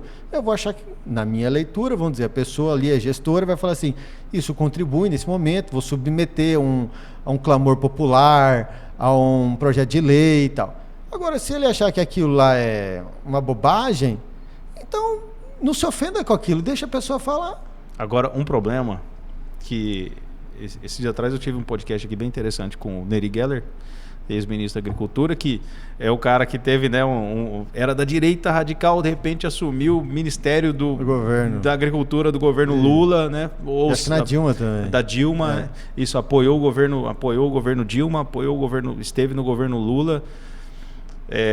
E hoje, assim, ele tem uma posição que é a mesma. Ele fala assim, eu sempre tive a mesma posição. Eu sou da família, eu sou daquilo que é bom, daquilo que é honesto, daquilo que é bem feito. Trabalho para ajudar o meu povo, o agro, trabalho para resolver muitos problemas e manter a minha mesma posição. Se eu tiver que dialogar com a esquerda, eu vou dialogar. Se eu tiver que dialogar com a direita, exato. E eu achei da hora demais. E aí, cara, a gente debatendo sobre esses temas, eu gosto muito de debater política também, eu percebi o seguinte: a direita radical precisa muito da esquerda radical e a esquerda radical precisa muito da direita radical. Por que Lula nunca apoiou Ciro Gomes? Já parou pra pensar nisso ou não? Porque se um Ciro da vida assume, eu acho que acabaria pro Lula. Porque o Ciro é muito bom. Eu acho que é até melhor que o Lula. Eu acho que nem é sobre isso. Eu acho que eles andaram muito tempo junto. O irmão dele ainda é muito apoiador do Lula. Eu acho que o Ciro... ele queria ser o candidato do Lula quando a Dilma foi. Por que o Lula não apoiou? Ali até a Marina rompeu com o Lula. Exato. E aí eu acho que ele enfureceu demais. Mas você não acha que o Ciro estava muito mais pronto que a Dilma? Cara, eu não acho. Eu acho que foi por vaidade.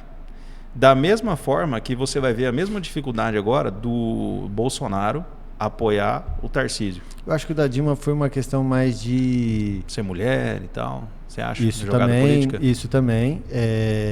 Eu acho que isso simbolicamente era muito forte, né? É muito forte. Porque a Dilma é totalmente despreparada, né, cara? Não, assim, não acho. Eu acho que tecnicamente ela poderia tá dando ter lucro pro reconhecimento. Banco Internacional aí, tá dando lucro como banqueira, considerando que ela foi empichada politicamente, não, porque a economia ia mal. Mas quando eu digo despreparada... Não, que ela cometeu um crime. Exato, quando eu digo despreparada, eu acho mais no critério político mesmo, dela estar preparada para gerir... Sim, eu acho que esse foi um problema. Todas quando as engrenagens, ela traz o Lula, na época da Lava Jato e tal, é porque ela estava perdendo e o Lula era um articulador e conversa com tudo. Uhum. O problema da Dilma, inclusive... É porque política, cara, é convergir. E eu votei na Dilma. É convergir. Quando ela assume o governo, isso tem documentado, tem até documentário sobre isso, mas eu falo isso de memória. Quando ela assumiu o governo, ela começou a demitir todos os caciques que estavam no governo, ministro e tal, e que representavam partidos, até o MDB, por questões morais, ou porque respondia algo e tal, como uma espécie de meu governo, obviamente, tentando criar a identidade, minhas regras, e eu não sou igual ao Lula, e aqui eu faço um filtro muito maior. O Lula é um cara que você vê que ele conversa com todo mundo, tanto que o Centrão tá lá, a oposição também senta com ele. Eu acho que isso limitou a articulação, e isso cria uma cisão. E isso eu acho que é um problema. É uma incapacidade de gestão. Porque para você ser... Aí não a gente adianta, volta lá atrás. Tem que jogar o jogo como ele é jogado. Um representante de uma coletividade, você tem que conversar com todo mundo. Se o cara ele representa um partido político ou ele tem um mandato, ele representa uma comunidade, uma coletividade. Então ele tem voz. E com ele a gente tem que conversar. Mas eu acho que assim... E aí, voltando para finalizar o assunto do que eu estava falando... Eu não acredito que o Bolsonaro, por exemplo, vai ter a grandeza de apoiar o Tarcísio. Porque é melhor algum Bolsonaro perder para o Lula para manter essa disputa e o Lula, mesmo que o Lula ganhe, porque eu acredito que tem muita chance do Lula ganhar, mesmo que o Lula ganhe, ganhou de um Bolsonaro. Entendeu? Mantém a chama acesa dessa discussão idiota que existe até hoje. Né? Eu acho que é um pouco da insegurança de poder. Da mesma forma que o Lula... Você coloca que ele tinha medo de entregar para o Ciro para poder substituir, pode até ter um viés disso, eu acho que tem mais um sentido mais partidário. O próprio partido PT, eu acho que considerava a ideia de apoiar alguém que não fosse do partido por conta dos projetos que tem, seria muito mais difícil de manter os projetos que se pretendia colocar. O Bolsonaro, eu já acho que é uma reserva de mercado. Eu acho que o Tarcísio, que não vai ser eleito, ou outra pessoa ser eleita em nome do bolsonarismo, eu acho que vai haver o candidato da direita. Mas alguém em nome do bolsonarismo, ele vai colocar o Bolsonaro para escanteio. Nem os filhos dele vão ter mais espaço. Porque todos eles conseguiram com uma defesa de curral eleitoral ali.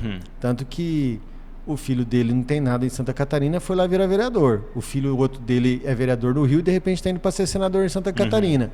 Aí a deputada federal, candidata a senadora de Santa Catarina, junto com o outro, que está sendo rifada pelo próprio partido, ela saiu da liderança da minoria e deu para o Eduardo, que está no exterior, ficar na liderança da minoria, para poder não ser caçado e poder faltar as sessões. Só que ela fez isso porque ela, lá em Santa Catarina, quer ser a candidata a senadora. E não o Carlos, que é vereador no Rio. Meu Deus, eu acho que jogar isso, como o Sérgio Moro, cara, que é candidato, que é do Senado, a mulher dele foi lá para São Paulo ser candidato de São Paulo. Desculpa, mas qual a relação política que ela tem com aquela comunidade? É igual o Tarcísio foi para São Paulo, né? O Tarcísio ainda mas ele tinha ocupado um cargo de relevância nacional. Ministro nacional. É um estado bastante industrializado. Ele era ministro dos transportes. Você sabia que o Tarcísio quase foi senador por Mato Grosso? Eu acho que essa cogitação sempre ocorre como... O tal do Carlos Bolsonaro viria para Mato Grosso também. Não, o pior é que essa aí, o Cidinho, eu entrevistei o Cidinho aqui, o Cidinho é amigo pessoal do do Tarcísio, amigo pessoal, se falam. Inclusive o Tarcísio veio aqui no casamento da filha do Cidinho. E se encontram direto, tem foto deles, tudo. O Cidinho estava negociando para ele ser candidato a Senado pelo estado de Mato Grosso. Porque aqui o bolsonarismo é muito forte. Então quase veio mesmo. Eu acho que isso é possível ser feito, mas eu acho que é um retrocesso político. Cara, você vai falar que nesses 2, 3 milhões, 4 milhões de habitantes de Mato Grosso, cara, não tem alguém para representar, tem que vir um cara de São Paulo, de Brasília, de outro lugar, que nunca...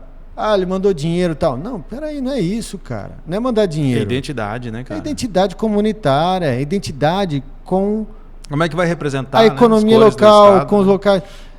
É aí que está aquilo que você fala, que os poderes se conversam lá em cima entre eles. Ele estava vindo aqui porque os caciques estavam trazendo ele. Mas ele não tinha voto. Não tinha. Então era uma coisa de cacique, de quem tem poder econômico, está no poder político, convergindo para trazer quem tem alinhamento político com eles. Exato. Isso é uma manutenção de poder de quem tem a capacidade de financiar, inclusive. Exato. Isso. Então, você vai falar que aqui em Mato Grosso, com esse mundaréu de gente que é candidato todo ano, que tem capacidade, que trabalha, que paga imposto, que desenvolve, que tem família, que está aqui há muito tempo, não pode ser representante? Por que não, cara? Por que não? É um jogo de vaidade muito grande. Uma coisa é o cara falar assim, vou entrar de suplente porque o cara tem um apoio político, um apoio econômico, ajuda, está participando, ou tem um projeto do qual o candidato acha interessante para ser aplicado, legal. Agora, cair de paraquedas, cara... Só para aproveitar uma bolha. Direita, não, para qualquer um. Você tá só para aproveitar uma bolha, né? Exato. É aquilo que a gente estava falando, né? Tem uma responsabilidade por trás, vai além de ganhar ou perder, além de dinheiro, além de tudo, né? Exato. Eu acho que para o cara ser candidato, ele tem que estar ligado a uma comunidade, a um setor, não a um grupo econômico, não só a um grupo político. Mas ele tem que ter alguma relação comunitária com a comunidade, se ele é dali, entende os problemas dali. O que ele pode contribuir ali? Com quem que ele converse? Porque a política é o seguinte, cara. Ela não é só eu tenho dinheiro, me financio e vou. Porque isso é fácil. É só uma questão de dinheiro. Agora, a boa representação... Inclusive, essa questão de dinheiro, né? Inclusive, ia ser bom agora, né? Com a PEC da blindagem, se ela fosse aprovada... Quem tem dinheiro financia uma vaguinha lá no Congresso, né? Posso praticar o crime que eu quiser, né? Exato. E aí lá você negocia com os seus, cara. Lá. Eu e você. Eu não te investigo, você não me investiga. É muito fácil o cara olhar no outro e aí, meu irmão, o cara vai abrir lá contra você, vamos votar aqui. Seguinte, se eu sou milionário... O voto é secreto. Eu consigo vários votos, eu converso com meus colegas, falo que não tem nada, que isso é uma perseguição e tal, fica tranquilo. Mas no meu você vota assim também. Beleza, pega na mão e vai. Agora, cara... Cara, é muito louco, porque a gente sabe quanto custa uma cadeira, quanto custa o voto de presidente de muitos órgãos. A gente sabe, a gente escuta falar, né? Quanto custa o custo para chegar lá. O custo para chegar lá. Tudo tem... Tudo. Né? Infelizmente, é foda. Por isso que o cara, para ser representante, ele tem que conversar com a comunidade. Ele tem que saber quem é a comunidade. É igual você, cara, vereador num município. É porque você é de lá, seu pai foi. Você sabe onde que tá, quem tá na prefeitura, quem não tá. Não tô falando é ter domínio. É onde fica o órgão, onde fica a escola, onde tem escola pública, quem onde tem posto de saúde, onde são os bairros. Quando eu passo na rua, qual é o problema daquela rua? Quando eu passo naquela avenida, eu sempre vejo aquela avenida com trânsito e tal. E vai muito além disso. Você conhece a Dona Maria, o seu Exato. João, Paulo. E cada um deles com seus grupos comunitários também. Você sabe o que eles sentem, o que eles passam, qual o sentimento. Né? Qual as expectativas deles, as dificuldades dele, onde eles moram, não é uma empresa, né, que você vai colocar um CEO, né? Exato, não é uma empresa. É o que acontece com quem tem capital. É o que acontece com o status quo. E com a PEC da blindagem, é isso. O que ia acontecer? E aí o risco era isso, de fato. Onde está o dinheiro que ninguém vê? Está no crime organizado. Exato. Então o que o crime organizado, que movimenta bilhões, ia jogar tudo para eleger, ia lá. O cara teve problema, ele tira de lá. Se não, ele mantém lá. Porque ele consegue eleger várias pessoas para se manter. E ninguém fica sabendo como é que vota e não vota. E é muito triste, né, cara? Porque a gente sabe que tem preço uma eleição no Brasil, infelizmente, né? Uma vez que tem uma pessoa, pô, você me der 5 milhões, te elejo tal. Eu falei, rapaz, se você me der 5 milhões aí, eu vou ficar olhando para ele. Não vou me eleger, não. Eu acho que é custoso, é caro. Por que é caro? Porque Mato Grosso, por exemplo, é um estado muito grande. E se você for concorrer a um cargo nível estadual, deputado estadual, federal, senador, governador, a extensão territorial é muito grande. Então ela tem um custo muito grande você fazer campanha aqui, fazer campanha lá no Nortão e voltar no mesmo dia. Ou de lá ir para outro lugar. Então você tem que andar muito. É diferente de você ser candidato em vereador, né? Com toda admiração e respeito, em Primavera ou em São Paulo. A quantidade de gente em São Paulo que vai concorrer contra é muito maior. Então, aonde você tem que alcançar votos é muito maior, porque tem muito mais gente concorrendo e com ofertas ou com estratégias diferentes. Quando você está... Não estou dizendo que não seja difícil. Proporcionalmente, é a mesma dificuldade, porque a concorrência é 1 para 300, 1 para 200. Se é candidato a vereador, você não é assim, eu sou um candidato para 24 vagas. Não, você é um contra os 300 que são candidatos. Exato. Entendeu? A sorte é você chegar entre os 21, mas você não é contra só os 20, é contra todo mundo. Mas o problema, a vantagem que eu digo, é onde as regiões são mais adensadas. Se você pegar eleições em países menores, por que elas acabam tendo um contato, muitas vezes comunitário, e o custo às vezes é menor? Porque ali talvez a forma como é feita e o adensamento político ele é menor, a estrutura ela é menor. Aqui a estrutura precisa muitas vezes ser mais cara, porque ela é maior. A extensão territorial muitas vezes de uma cidade interior. Santo Antônio, se não me engano, foi um dos maiores municípios do Brasil muitos anos. Então o cara, para fazer campanha, ele tinha que às vezes percorrer, sabe, milhares de quilômetros, milhares não, mas centenas de quilômetros para pedir voto, cara. 1 voto, 2 votos, 3 votos. Nossa.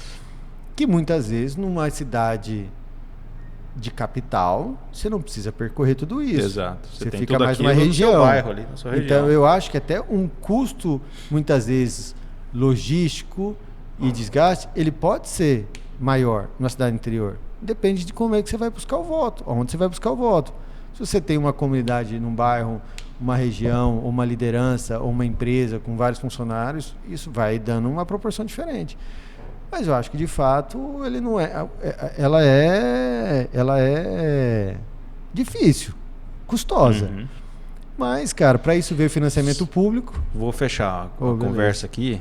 Se você me der 5 milhões, eu te elejo vereador em Cuiabá. Nossa, cara, se me der 5 milhões, eu fico olhando pra ele em casa e contando todo dia. Não precisa. A hora que eu chegar no 5 ou 0, começa de novo. Não precisa nem de 5 milhões. Aqui da ARC nós já elegemos um vereador com muito menos, hein? Sem dúvida. Você sabe disso, né? Então, me coloca na próxima. Então. Não, para quem não sabe, nós fizemos aqui na ARC, a gente fez a campanha do vereador Daniel Monteiro, né? Legal. Que é um grande vereador, um grande expoente da política cuiabana. Cara, você sabe que eu não conheci o Daniel, só para encerrar, mas é legítimo, isso é verdadeiro. Eu conheci por causa do Instagram mesmo, e vendo, eu gosto de acompanhar, né? E eu já te falei isso. Eu achei ele sensato, não quer dizer que tem toda a razão, nem eu tenho toda a razão, claro, tá? Claro. Mas quando eu olhei, eu falei, cara, que cara sensato. Ele é diferenciado, bicho. E, cara, eu não sou de fazer isso. E você vê que negócio. Eu mandei um WhatsApp, falei, cara, gostei do que você falou. Parabéns e tal. Aí, lógico, ele tá em campanha, dá atenção pra todo mundo, né? Porra, obrigado, tal. Na campanha você falou com ele? Na campanha eu mandei mensagem. E ele respondeu. Eu falei, tá respondendo porque tá pedindo voto, senão não me respondia, não. Mas depois a gente conhece e vê que é um cara gente boa, é um cara muito sensato mesmo.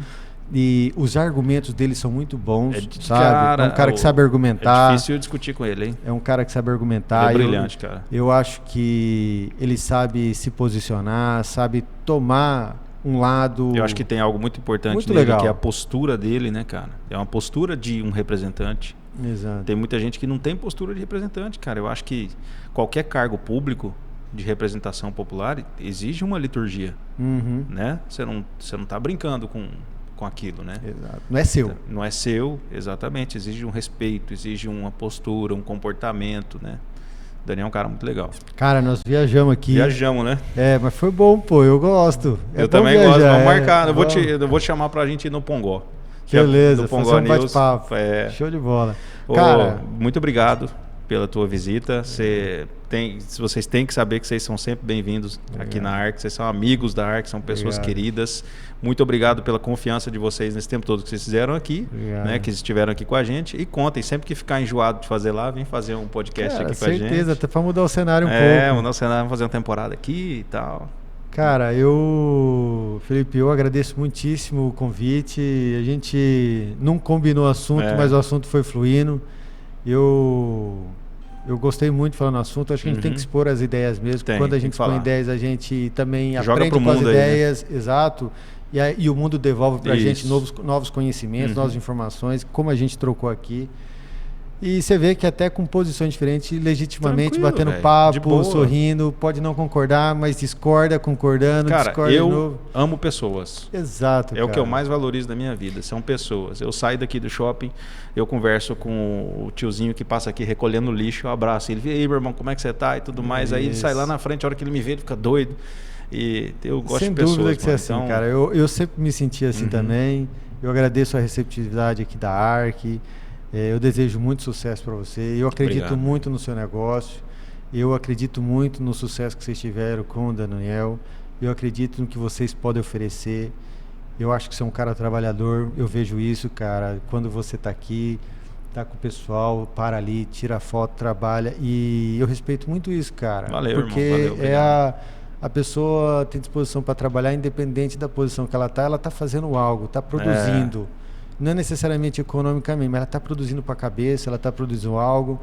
E vocês sempre foram atenciosos, você sempre foi receptivo com a gente, sempre recebemos um ótimo café com água com gás aqui. Cara, eu fiquei mal acostumado, eu só posso agradecer. E você também é muito bem-vindo, cara, para a gente conversar lá, falar no podcast, conhecer nossa estrutura, para a gente desenvolver mais planos aí. E aí, a hora que sobrar 5 milhões aí, você investir na campanha pra mim. Valeu, meu irmão. Valeu. Obrigado, galera. Para quem não sabe, a ARC Assessoria Digital está aqui no Shopping Goiabeiras. Então, se você quer fazer seu podcast, gravar seus vídeos, fazer seu marketing, fazer tráfego pago, tudo que você precisar no seu desafio aí no digital, a ARC Assessoria Digital está aqui para te ajudar. Valeu, meu irmão. Legal. Parabéns. Um abraço.